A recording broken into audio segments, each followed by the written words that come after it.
এবার আমরা মাতৃভক্ত বীরেন্দ্রনাথ মজুমদারের সঙ্গে আপনাদের পরিচয় করিয়ে দেব। বীরেন্দ্রনাথের বাড়ি বাগেরহাট জেলার মোড়লগঞ্জ থানার চণ্ডীপুর গ্রামে। বার্ধক্যজনিত নানা অসুখে ভুগছেন তার মা, আর অসুস্থ মায়ের সার্বক্ষণিক সেবা যত্ন নিয়েই ব্যস্ত থাকেন বীরেন্দ্রনাথ মজুমদার।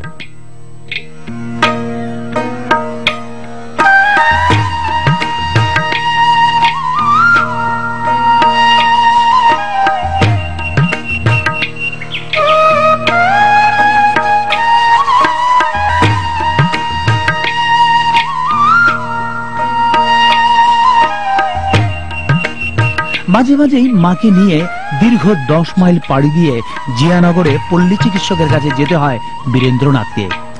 প্রায় যোগাযোগ বিচ্ছিন্ন চণ্ডীপুরের রাস্তাঘাট না থাকায় যানবাহনের কোনো ব্যবস্থাও নেই, কিন্তু মাকে তো চিকিৎসকের কাছে নিতেই হবে। আর বীরেন্দ্রনাথের কাছে সৃষ্টিকর্তার পরেই তো মা, আর মায়ের স্থান তো মাথায়। মায়ের যেন কোনো কষ্ট না হয়, তাই মাকে একটি টুকরিতে বসিয়ে মাথায় নিয়ে নানা প্রতিকূলতাকে ডিঙিয়ে সে প্রায় পাড়ি দেয় এই 10 মাইল পথ।